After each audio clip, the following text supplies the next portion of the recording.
Rosa Parks, often referred to as the mother of the civil rights movement, inspired many and is the face of the 1955-56 Montgomery bus boycott.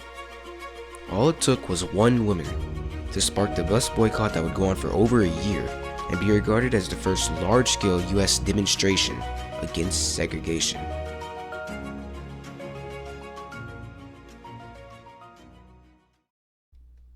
On December 1st, 1955, Rosa Parks refused to give up her seat to a white man. She was later then arrested shortly after and taken into custody. During this time, it was a normal thing for blacks to be treated unequally to whites on the Montgomery buses. Blacks had grown tired of the inequality and wanted change. After Rosa Parks' bail later that evening, E.D. Nixon, who had caught word of the arrest, jumped on this chance to find a reliable plaintiff in a case that would challenge the segregation laws of Montgomery. Eventually, another idea would arise.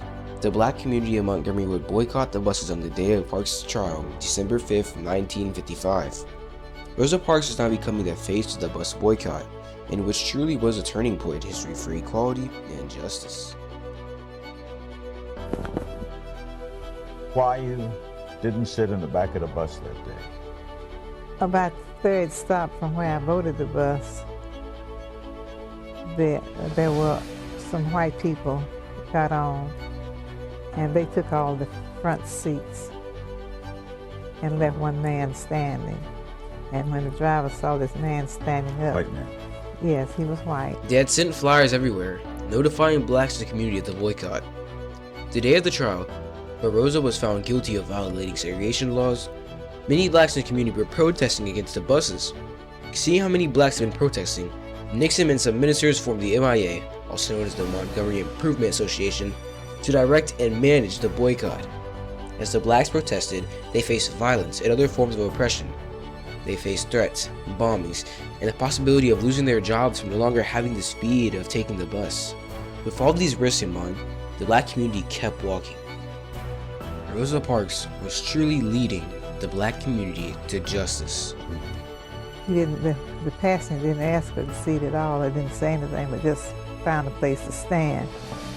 The driver noticed him standing, and that is when he told the four of us to let him have those seats, which meant the four of us would have been standing, and then this man could only occupy one seat, and then there would be 3 vacant seats. Because the blacks were the majority of bus riders, this business lost a lot of money. The black community's boycott was having a major impact on the economy in Montgomery. The government officials failed to meet the demands of the MIA, and they decided to keep protesting. What had initially started out to only boycott the bus for a day had become a boycott that would go on for more than a year. Eventually, on June 5th, 1956, the United States Supreme Court ruled segregation on buses unconstitutional, and the blacks had finally won. However, the fight would not be over so soon.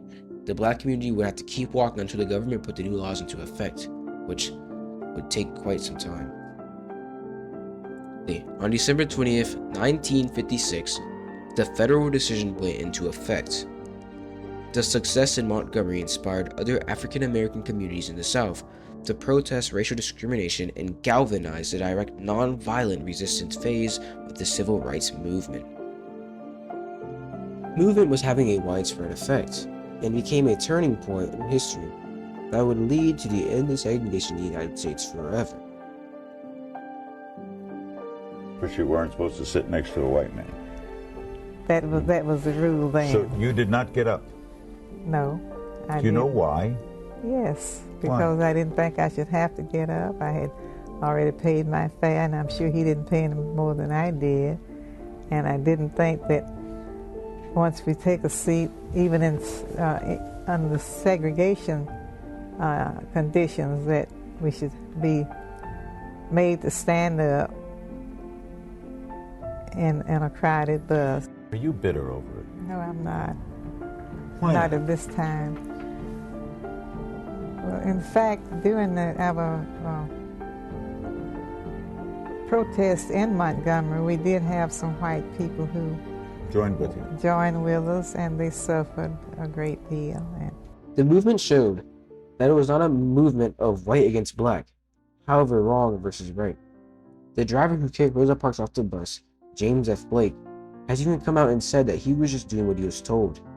There are also many whites who were involved with the movement, including the Durs.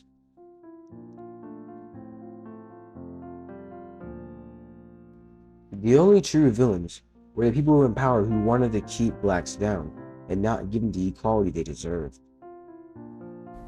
I felt that it was, in fact, Dr. Martin Luther King used to say himself that it was not a black and white issue, but it was right and wrong. Right, absolutely. So you didn't hold it against collectively all white people? That's true.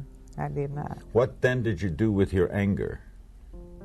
I tried to use my anger. I tried to have as little anger as possible, but I tried to use it to help people who were suffering and many who were discouraged and did not have the courage to try to take a stand for themselves. Do you feel, Rosa, that this movement has been a success? It has we have made many improvements from way back there when we had legally enforced racial segregation, but we still have many challenges to face, and we have many problems to solve. Do you have faith? Yes, I still have faith that it is possible.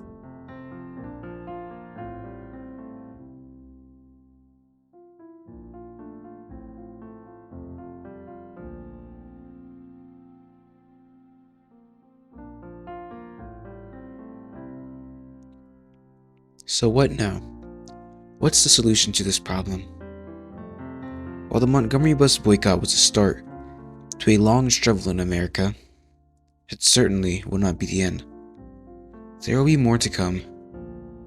However, we will only be covering Rosa Parks and her story of the Montgomery bus boycott, because it truly was a turning point in history.